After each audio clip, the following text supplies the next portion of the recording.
Welcome again students. आज हम पढ़ने जा रहे हैं एवरेज एटॉमिक मास। इससे पहले हमने देखा था एटॉमिक क्या होता है, तो आज देखेंगे एवरेज एटॉमिक मास के बारे में पढ़ने हमने। अब देखो, आप जानते हैं कि नेचर में कोई भी अगर एलिमेंट है तो उसके आइसोटोप्स होते हैं डिफरेंट डिफरेंट। जैसे आप जानते हैं हाइड्रोजन के 3 आइसोटोप है, 1H1, 1H2 एंड 1H3। ठीक है, जिसे आप प्रोटियम, ड्यूटेरियम और टाइटेरियम भी बोलते हैं। अब देखो, अगर आप किसी एक एलिमेंट का मास देखेंगे अगर पीरियोडिक टेबल में, तो आपको वहाँ पर दिखेगा जो भी एटॉमिक मास होगा वो एवरेज होता है जनरली। ठीक है, वो किसी सिंगल एटम का नहीं होता है। नेचर में जितने भी आइसोटोप उस एलिमेंट के पाए जाते हैं, उन तीनों एलिमेंट्स के मास का जो एवरेज है वही पीरियोडिक टेबल में आपको दिया रहता है। तो उसी को हम क्या बोलते हैं, एवरेज एटॉमिक मास। ठीक है, तो आप क्या बोलेंगे, average atomic mass is the weighted average of the atomic masses of the naturally occurring isotopes of an element. यानी कि जितने भी आइसोटोप्स में पाए जाते हैं, ठीक है, उन आइसोटोप्स के मास का आप क्या निकालेंगे, एवरेज निकालेंगे। उसी को हम क्या बोलते हैं, एवरेज एटॉमिक मास। ठीक है, जैसे अब हाइड्रोजन का आप 1 नहीं देखेंगे वहाँ पर, 1 तो हम ले लेते हैं, एक्चुअल में 1 होता है नहीं, वो आता है 1.008 आता है कुछ। ठीक है, तो ये एवरेज निकाला होता है तीनों आइसोटोप्स के मास का, एटॉमिक मास का। देखो एग्जांपल से समझते हैं कैसे। तो यहाँ पर आपको एक क्वेश्चन के फॉर्म में दिया हुआ, देखो, calculate the average atomic mass of the oxygen if it's abundance in nature is 99.76% O16, 0.04% O17 and 0.20% O18। यानी कि 3 आइसोटोप्स होते हैं इसके, 16, 17 एंड 18। मास डिफरेंट होता है, नंबर, एटॉमिक नंबर सेम होता है। इतना आप जानते हैं आइसोटोप्स के बारे में। तो अब देखो, इसमें सबसे ज़्यादा दिख रहा है आपको ऑक्सीजन 16, 99.76% है, तो मैक्सिमम परसेंट इसका ही है। उसके बाद 17 है, उसके बाद 18 है।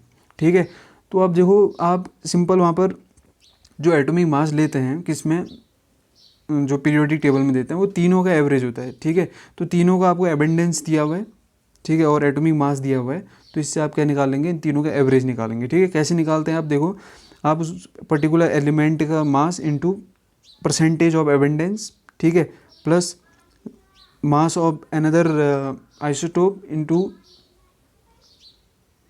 Percentage of abundance plus mass of third isotope 18 into percentage of abundance upon 100। ठीक है, तो यहाँ से जो 16.00 AMU आ रहा है, ये क्या है, तीनों का एवरेज है, तीनों आइसोटोप्स का एवरेज है।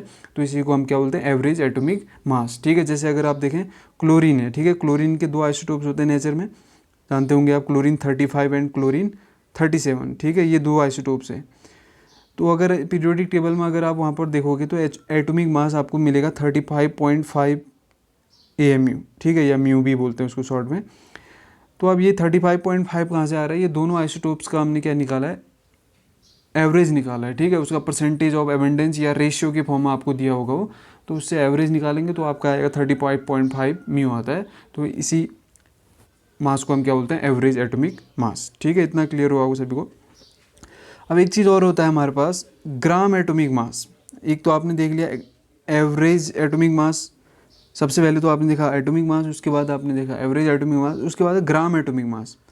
अब देखो, जो एटॉमिक मास हमने पढ़ा था ना, वो क्या था, कोई भी एलिमेंट या कोई भी एटम किसी पर्टिकुलर एलिमेंट का, वो कार्बन के 1/12 ऑफ 1 एटम से कितना हैवी है, वो उसका क्या था, वो AMU में था। ठीक है, 16 टाइम हैवियर है, 14 टाइम हैवियर है, इस तरीके से हमने समझा था। लेकिन एक्चुअल में वो, अगर आप उसको जितना वो न्यूमेरिकल वैल्यू है, जैसे ऑक्सीजन के लिए आ रहा है 16 म्यू आ रही है, ठीक है, 16 म्यू आ रही है, तो ये 16 तो क्या है, इसका एटॉमिक मास है। ठीक है, अगर ये जो न्यूमेरिकल वैल्यू है, अब ये म्यू जो है ये कोई वेट नहीं किया, ये तो क्या है, रिलेटिव वैल्यू है ना, किसी के रिस्पेक्ट में कितना हैवी है। तो इस न्यूमेरिकल वैल्यू के इक्वल अगर आप उस सब्सटेंस को ग्राम में ले लें या उसको मेजर करके ले आएँ, तो तब वो क्या कहलाएगा, ग्राम एटॉमिक मास कहलाएगा। यहाँ से हम डिफाइन कर सकते हैं, in simple word the atomic mass of an element expressed in grams is the gram atomic mass. अगर म्यू में है तो तब तो एटॉमिक मास यूनिट के टर्म्स में है। तो अगर उसी न्यूमेरिकल वैल्यू के इक्वल अगर आप ग्राम में वेट करके लाए, कहीं से मेजर करके लाए बैलेंस में, तब वो क्या कहलाएगा, ग्राम एटॉमिक मास कहलाएगा। जैसे अगर देखें, एटॉमिक मास हाइड्रोजन का होता है 1.008 AMU, लेकिन ग्राम एटॉमिक मास होता है 1.008 8 ग्राम, ठीक है। ये अगर इसको वेट करोगे तो 1.008 आ रहा होगा, ठीक है। लेकिन 1.008 AMU एक डिफरेंट चीज़ है, क्योंकि ये तो क्या है, रिलेटिव वैल्यू है किसी स्टैंडर्ड के रिस्पेक्ट में कितना हैवियर है, ठीक है। तो जब आप ग्राम में ले लोगे तो उसी को हम क्या कहला देंगे, ग्राम एटॉमिक मास बोल देंगे, ठीक है। इतना आप सभी को क्लियर हुआ होगा, दोनों कंसेप्ट, एवरेज एटॉमिक मास भी और ग्राम एटॉमिक मास भी। तो मिलते हैं अगली वीडियो में, till then thank you, God bless you all.